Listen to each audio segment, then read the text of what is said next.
Power. NFL Network's Dan Hanzus will join us in just 1 minute. So why don't we sail through his Week 16 Power Rankings now on NFL.com. We're going to be on a pirate ship on Saturday for Bucs Texans. That's Kay and me. So let's do this according to a pirate theme of power. Let's get to the Cutthroat Island division. Sorry, Matthew Modine. Giant debacle, as it has been, unfortunately, for the Bengals down at 32.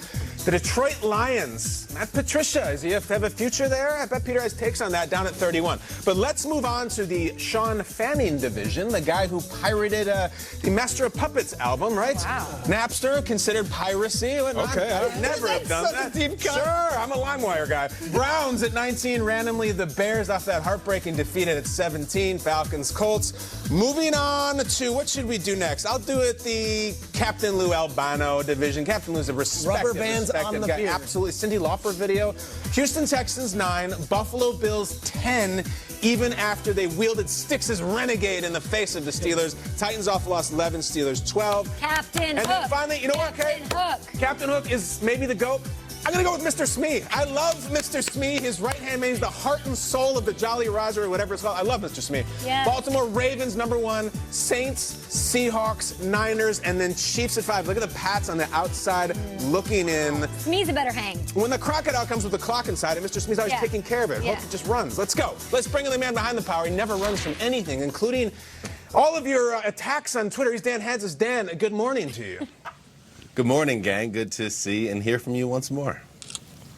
Always. I thank you for the compliment. They gave you all the doubloons to lie to us. Niners dropped 2 spots to number 4 after a crazy last-second loss at the goal line to Julio and the Falcons, but huge NFC matchup on Saturday.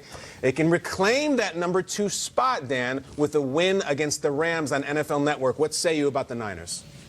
Well, you know what? Maybe they can. It all depends how they play and then how the teams ahead of them play. They have in the power ranking the Seahawks at 3 and the Saints at 2. I think it's a big game for the Niners, obviously, because they've lost 3 games now, but all 3 games, as you pointed out, have been more or less on the last play of the game. So I don't think there's anything to be too worried about. But if I were a Niners fan, I'm looking at what the Saints did on Monday night, and now I'm starting to get worried that the Saints are the team that's kind of going to be the berserker in the NFC, and they've become the team to beat. But the 49ers obviously are a team not to take lightly or leave out, but it would be good if they can get some home games in the playoffs, so it's imperative, obviously, that they win on Saturday. Berserker, great Kevin Smith reference. Let's go here. The Chiefs have now won 4 straight after the Snow Bowl against the Broncos. They look like they're back, but you wrote they're humming on both sides of the ball, which is different than maybe last year. So why are you not moving them up further in your power rankings? To me, they look as good as anybody. I hear that, and I think it's a situation where I still see the NFC as the stronger conference, so the best teams in the NFC are maybe just a tick ahead. But at the same time, I get if you want to say the Chiefs are now kind of back to where they were last year, where you could put them up against anyone. I think forget about the final score last week at Arrowhead, 23 points. But if you watch the game, you saw the way Mahomes, and you worried about the knee injury, whether that was something that was holding him back, but the way he was humming with Travis Kelce, the way Tyreek Hill was making plays. The running game is still a little suspect, and you wonder if Andy Reid and company could do it again. Would Carlos Hyde still be there? Would they have not traded him right before the season started? But the other side of the ball is also what gets me excited if I'm a Chiefs fan. 4 straight games, 17 points or less. They did that 4 times total in 2018. So exciting times to be a Chiefs fan, and yeah, I could see them moving up before the end of the season. Bills moved up. They jumped into your top 10. I'm sure they're happy about that, and I'm sure you're hearing from them on Twitter, but they're probably not happy enough. They want to be in that top 5. If they take down another top 10 team, the Patriots, on Saturday on NFL Network, are they a top 5 team? They're getting close, but you know what? Here's the thing. They're kind of like the yeah but team. It's the games against the Ravens and the Patriots that they lost, they hung tough. Yeah, but they should be able to get over the hump to be a real seen as a top team. They beat the Cowboys on Thanksgiving. Yeah, but the Cowboys maybe aren't that good. They beat the Steelers on Sunday night. Yeah, but Duck Devlin, like Hodges. The idea that the Bills are a team that is one of the best in the league, go to Foxborough and win a game and really put the people of New England into a panic, which I would just love to see.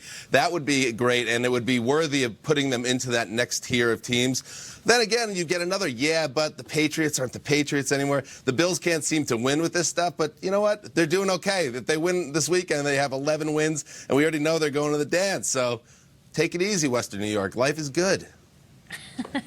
All right, Dan, the Texans, they got a huge division win. They keep their playoff hopes alive and maybe even a Super Bowl. So Deshaun is looking for a ring like Captain Planet. They move up one spot in your rankings, okay? And on Saturday, they face the Bucks, who have been beating teams down like Captain K. Yo! So I ask you, who is going to be teaching who a lesson like Captain Kangaroo?